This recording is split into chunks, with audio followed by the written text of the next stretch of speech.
bakbakan. Muling papatunayan ng Pinoy undefeated na siya ang future ng Philippine boxing, itong pambato ng Lagawi Ifugao na Carl James Martin na binansagang Wonder Boy dahil sa lakas at bilis ng kanyang mga suntok.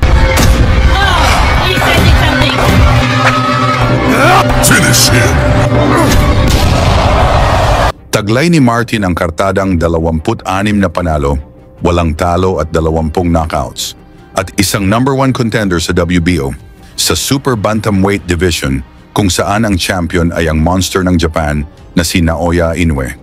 Ngayong October 29, 2025 ay muling papatunayan ni Martin sa harap ng mga Pinoy na pang world class ang kanyang galing kung saan haharapin niya ang isang Thai knockout artist na si Aran Depaen na may 21 panalo at 18 dito ay tinapos niya sa knockout, 4 lang ang talo. Hindi ito basta-bastang kalaban si Depaen dahil lumaban na ito sa isang World Championship kontra sa monster ng Japan na si Naoya Inoue. Bagamat natalo ito sa laban, ngunit pinapahirapan din ito si Inoue. Lalo na si Martin ay nakaranas din ng pagbagsak sa ikalawang round kontra sa dehadong kalaban na si Ronnie Baldonado, bagamat naipanalo pa nito ang laban. Via decision, dito nabisto ang kahinaan ni Wonder Boy. Bago ang laban ni Martin kontra Depaen, atin munang balikan kung paano niya pinasuko ang future world champion ng Thailand Finish him! na si Chaiwat Buathkrathok para sa WBO Global Super Bantamweight title. Si Buathkrathok ay isa sa pinakamalalakas na boksingerong Thai, may record na 40 panalo, 8 talo at 26 na knockouts. Kilala siya bilang matibay na kalaban dahil minsan niyang pinahirapan ang dating world champion na Pinoy na si Milan Melindo. Sa pagbubukas pa lang ng unang round, nagpalitan na agad ng mabibigat na suntok sina Martin at Buathkrathok. Parehong walang atrasan, parehong gustong ipakita ang lakas. Carl James Martin entered the ring with his entourage composed of elders, our elders in Ifugao, counselors, wag po nating imaka, yung mga mangunang magmak dyan. That is a very sure. It's important, partner. They say patience. Pacing is important. James Martin is trying to size up Buchakrok. Baga sinasabi sa Filipino theater from Thailand. So, Highlander. Both are known for their warrior mental, partner.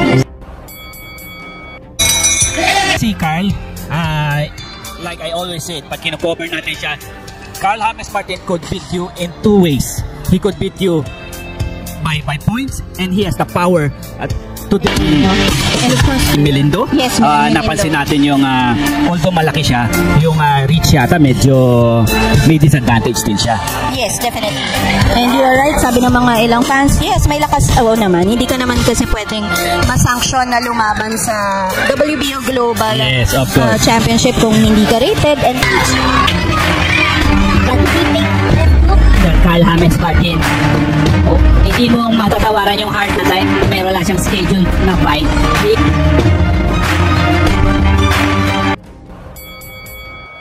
Pagdating sa ikatlong round, sunod-sunod na solidong tama ang pinakawalan ni Martin, pero napakatibay talaga nitong si Buathkrathok.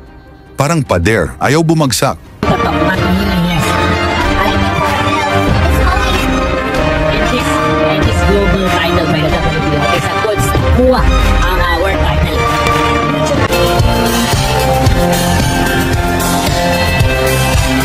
it's important, partner. This is a 12-round bout. It's important. Patience, pacing is important. Grab straight landed for Carl. Carl James Martin is trying to size up Buchakrok. Baga sinasabi sa Pilipino, tinatansya-tansya niya. And ang game plan ngayon ni Chaiwat Buchakrok. A nice uppercut by Carl James Martin. Oh!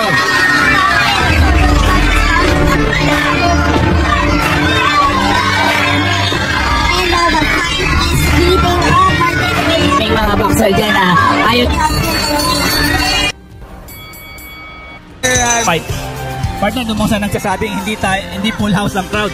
Siguro, wala nang full house pa dito. Right, Oh, that upper and then hook up top landed for Carl James Martin. Buathkrathok initially. Meron nag-comment, parang pinagpag lang daw ng Thailander. So, matibay kasi yung Thailander na to. He signed for MP promotion, TGB promotion, and Premier Boxing Championship. Correct for in Thailand. To the face of Carl James Martin. I mean, yung mga ranking na yan, I will have to watch it for the next 10 minutes.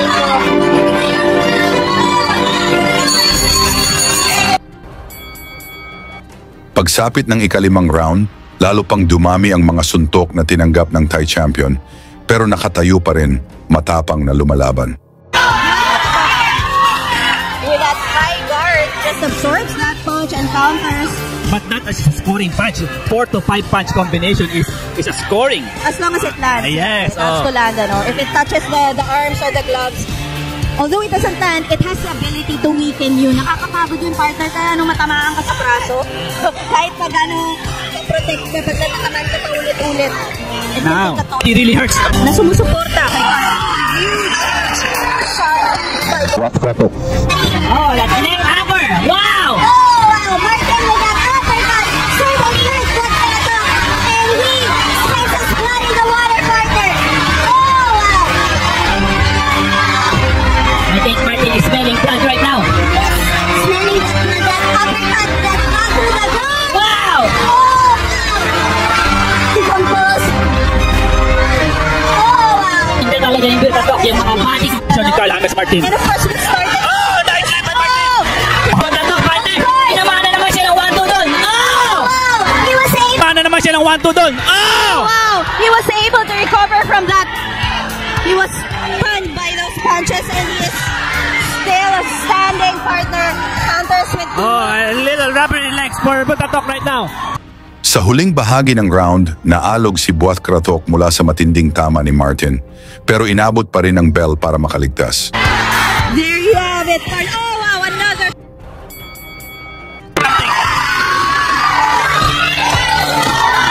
At sa ika-6 na round, dito na bumuhos ang matinding kombinasyon ni Carl James Martin. Sunod-sunod na salpukan ng kamao at bumagsak na ang Thai champion. Nakatayo pa nga si Buat Kratok pero halatang sobra na ang pinsala. Sa huli nagwagi si Carl kaya napilitan na ang referee na itigil ang laban. Sa huli, si Carl James Martin ang nagwagi by technical knockout at tuluyang nasungkit ang WBO Global Super Bantamweight title. At ngayon mga tol, ang tanong, sapat na ba ang ipinakita ni Carl James Martin para maging world champion? Ilagay na lang ang inyong komento sa baba at isama nyo na ang inyong lugar para malaman natin saan na umabot ang suporta ng mga Pinoy para kay Martin sa laban nito kontra kay Depayen ngayong October 29, 2025 dito sa Pilipinas. Lagi niyong sundan, huwag magpapahuli. Pag-usapan ay bakbakan, balita niya at laban. Mga Pinoy na di nagpapagapi. Salamat sa mga suporta na lagi nandyan.